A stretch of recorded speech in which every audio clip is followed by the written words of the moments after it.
जी students, बिस्मिल्लाहिर्रहमानिर्रहीम। हमने start किए थे some basic definition of chemistry, जिसमें आज हम पढ़ेंगे लॉ ऑफ डेफिनेट प्रोपोर्शन या लॉ ऑफ कांस्टेंट प्रोपोर्शन भी कहते हैं इसको, लॉ ऑफ कांस्टेंट प्रोपोर्शन। देखिए, ये लॉज ऑफ केमिकल कम्बिनेशन है, 5 लॉज हैं। सही है, बारी बारी हम एक एक पढ़ेंगे। पहला लॉ जो है ना, वो law of conservation of mass. Law of conservation of mass ये कहता है कि फर्ज करें हमारे साथ ये एक रिएक्शन है, ए प्लस बी कंबाइन होके बना रहे हैं सी प्लस डी। तो यहाँ पर रिएक्टेंट साइड में जितना मास कंबाइन हो रहा है, फर्ज करें हमारे साथ ये कंबाइन हो रहा है 10 ग्राम, तो प्रोडक्ट साइड में भी उतना ही मास बनेगा, 10 ग्राम। यानी मास जो है ना, वो रिएक्टेंट साइड में जितना होगा, प्रोडक्ट साइड पे भी उतना ही होगा। ये सैंपल डिफिनीशन, ये सैंपल स्टेटमेंट है या डिफिनीशन कह सकते हैं आप लोग, law of conservation of mass. लेकिन आज के लेक्चर में हम डिटेल से पढ़ेंगे लॉ ऑफ डेफिनेट प्रोपोर्शन या लॉ ऑफ कांस्टेंट प्रोपोर्शन। यहाँ पर सबसे पहले आप लोग डिफिनीशन लिख के, सही है, नोट्स बनाइए अपने खुद। डिफिनीशन से पहले ये पॉइंट याद रखिए है कि ये ला किसने दिया था, फ्राउस्ट ने। किसने, किस साइंटिस्ट ने, अक्सर एमसीक्यूज में पूछा जाता है, फ्राउस्ट ने कब दिया था, 1799 में। सही है, अब डिफिनीशन लिख लिया आप लोग। A compound a compound a compound can be obtained a compound can be obtained from different sources.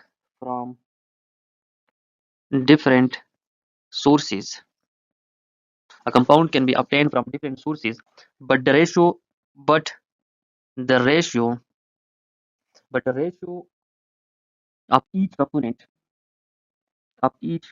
या element remains remains the same irrespective of the methods of preparation. MOP मतलब method of preparation। देखिए, definition ये कह रहा है कि एक compound को आप मुख्तलिफ सोर्सेज से ऑब्टेन कर सकते हैं। अब मिसाल मैं दूंगा आगे जाके, लेकिन इस कंपाउंड के अंदर जितने भी एलिमेंट्स है या कंपोनेंट है, उनकी जो रेशो है वो कांस्टेंट होगी। मतलब आप जिस मेथड से या जिस सोर्स से भी मतलब वो कंपाउंड हासिल कर रहे हैं, लेकिन उसके अंदर जो एलिमेंट्स या कंपोनेंट्स की जो रेशो है वो हमेशा कांस्टेंट होगी। चलिए इस पर मिसाल देता हूँ ताकि आप लोगों को ये जो डिफिनीशन है ये क्लियर हो जाए, आपका कंसेप्ट इसके ऊपर। डिफिनीशन आप लोग अपने साथ नोट्स बुक में लिखिए, मैं मिटा रहा हूँ इसे। सही है, मिटाने में थोड़ा वक्त लगेगा, आप लोग लिखने नोट करें अपने साथ। देखिए, देखिए कार्बन डाइऑक्साइड की मिसाल मैं आप लोगों को दूंगा। कार्बन डाइऑक्साइड, इसमें एलिमेंट की रेशो क्या है, 1:2। ये एटॉमिक रेशो है। सही है, एक एटम कार्बन का है और 2 एटम ऑक्सीजन की है। अगर वेट मतलब एटॉमिक वेट की रेशो पूछे आप लोगों से, तो 12 ग्राम कार्बन कंबाइन हो रहा है 32 ग्राम ऑक्सीजन के साथ। 12 ग्राम कार्बन है और 32 ग्राम ऑक्सीजन। इस रेशो को आप सिंप्लीफाई कर सकते हैं, 3:8 भी आप लोग लिख सकते हैं, 3:8। अब कार्बन डाइऑक्साइड को मैं कैल्शियम कार्बोनेट को अगर मैं हीट करूं, तो इससे भी कार्बन डाइऑक्साइड मैं हासिल कर सकता हूँ। या सोडियम बाई कार्बोनेट को मैं अगर हीट करूं, तो इससे भी मैं कार्बन डाइऑक्साइड हासिल कर सकता हूँ। या सिंपली कैल्शियम कार्बोनेट को अगर मैं HCl के साथ रिएक्ट करवा दूं, तो इससे भी कार्बन डाइऑक्साइड प्रोड्यूस हो जाता है।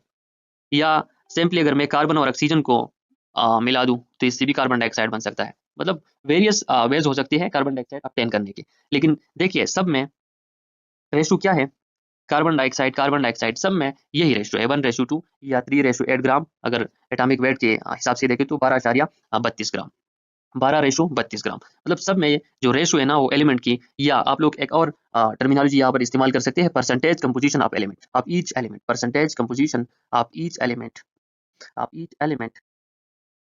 वो क्या है, वो कांस्टेंट है। यहाँ पर जो कार्बन डाइऑक्साइड मतलब कार्बन डाइऑक्साइड, इस कार्बन डाइऑक्साइड में जो कार्बन की परसेंटेज कंपोजिशन है, वो सब में क्या होगा, सेम होगा।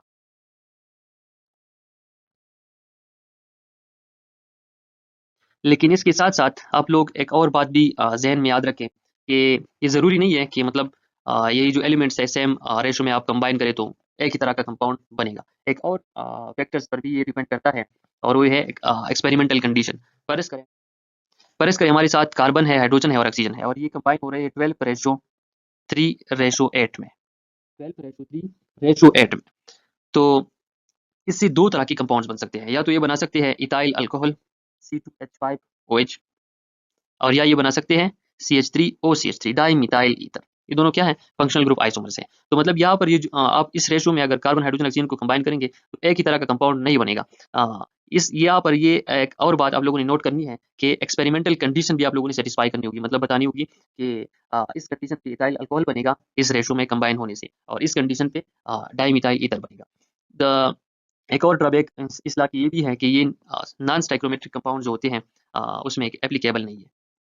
नॉन स्टाइकोमेट्रिक कंपाउंड पर अगर मैं मिसाल दूं आपको, आयरन एंड ऑक्सीजन, यहाँ पर 0.95 आयरन के नीचे लिखा होता है 0.95, यानी नॉन स्टाइकोमेट्रिक कंपाउंड वो होते हैं जिसमें सैंपल होल नंबर रेशो मतलब एटम्स के दरमियान या एलिमेंट्स के दरमियान सैंपल होल नंबर रेशो नहीं होती। Such compounds are called non stoichiometric compounds. तो इस कंपाउंड में भी ये लॉ ऑफ डिफिनिट प्रोपोर्शन जो है ना एप्लीकेबल नहीं है।